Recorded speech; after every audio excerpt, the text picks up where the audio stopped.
మాజీ ముఖ్యమంత్రి ప్రస్తుత ముఖ్యమంత్రి ఇద్దరు ముఖ్యమంత్రుల మధ్య మాస్ డైలాగ్ వార్ ఇది నడుస్తున్నది.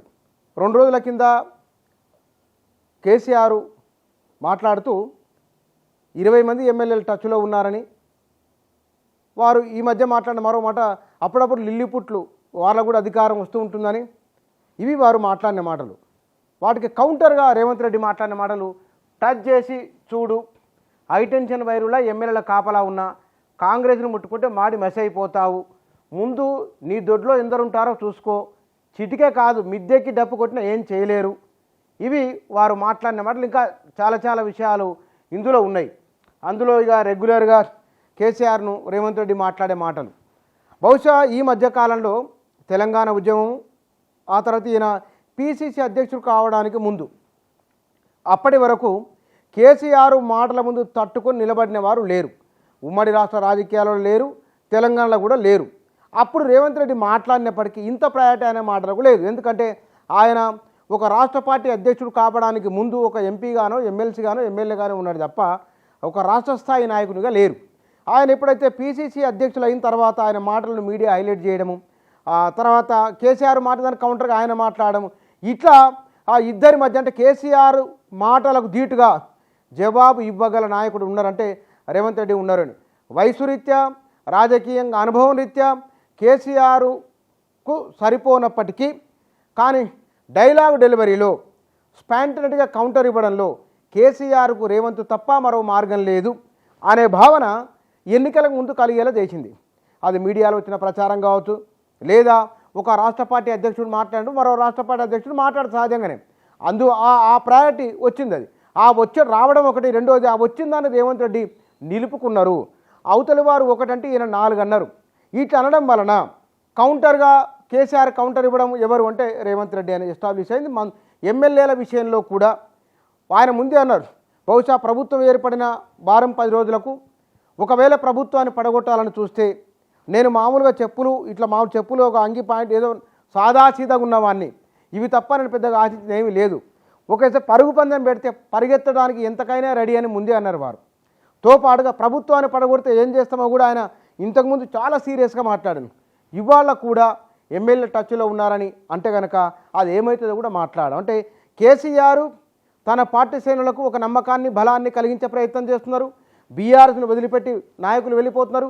సరిగ్గా కేసీఆర్ 20 మంది టచ్లో ఉన్నారని చెప్పి 24 గంటలు గడవక ముందే ఇక్కడ కాంగ్రెస్లోకి ఎమ్మెల్యే ప్రకాష్ గౌడ్ అనే వార్త వచ్చింది. అంటే కేసీఆర్ వైపున కాంగ్రెస్ వాళ్ళు టచ్లో ఉందని చెప్తే కనుక బీఆర్ఎస్ వాళ్ళు కాంగ్రెస్ టచ్లోకి వెళ్ళిపోతున్నారు. ఈ సందర్భంలో నాయకులను, పార్టీని కాపాడుకోవాలని కేసీఆర్ శతవిధాల ప్రయత్నం చేస్తున్నారు. ఆ క్రమంలో వారు మాట్లాడుతున్నారు మానసికంగా ధైర్యం ఇచ్చేందుకోసమై. దానికి ప్రతిగా రేవంత్ రెడ్డి కౌంటర్గా మాట్లాడుతున్నారు. ఇట్లా మాట్లాడడం ఎందుకు? కాంగ్రెస్ పార్టీ నుంచి ఎవరు వెళ్ళడం లేదు, వెళ్ళే అవకాశం లేదు. వెళ్ళినా రేవంత్ రెడ్డి ఏదో ప్రయత్నం చేసి ఆపుకుంటారు, ఈ ప్రభుత్వాన్ని కాపాడుకుంటారు అనే ఒక మానసిక ధైర్యాన్ని, స్థైర్యాన్ని ఇచ్చే ప్రయత్నం రేవంత్ రెడ్డి చేస్తూ ఉన్నారు. బీజేపీ నాయకులు కేసీఆర్ ఇంకో మాట అన్నారు, ఒకవేళ కనుక బీజేపీ నరేంద్ర మోదీ మరోసారి ప్రధానమంత్రి అయితే కనుక లోక్సభ ఎన్నికల తర్వాత కాంగ్రెస్ ప్రభుత్వం ఉండదు అని అన్నారు. నరేంద్ర మోదీ ఉండనివ్వరు అని కూడా అన్నారు.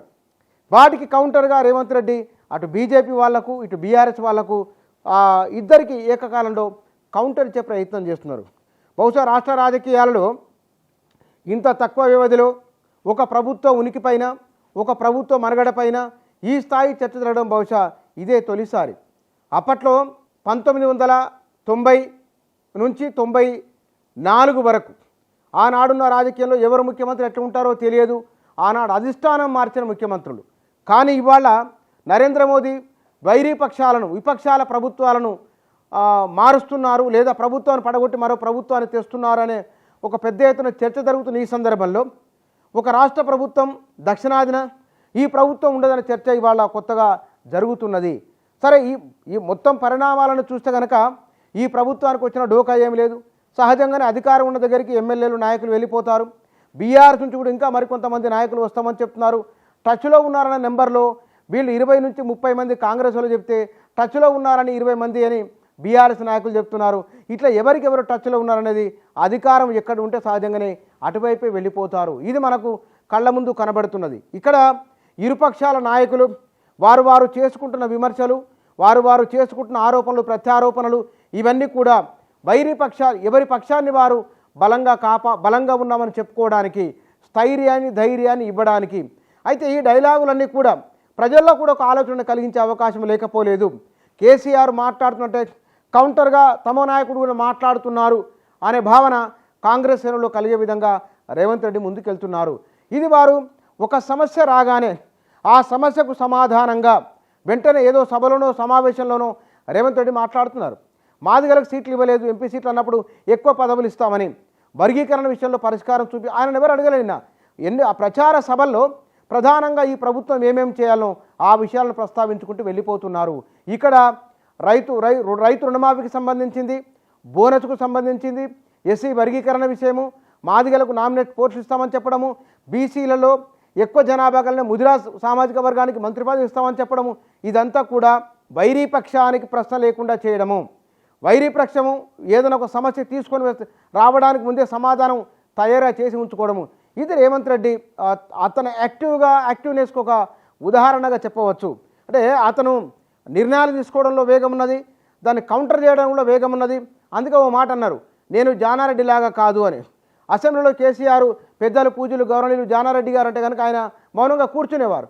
తానట్లా కాదు అని రేవంత్ రెడ్డి చెప్తున్నారు. అంటే అవతలి పక్షం ప్రశ్నకు తన వద్ద సమాధానం ఉంది అని చెప్పడం.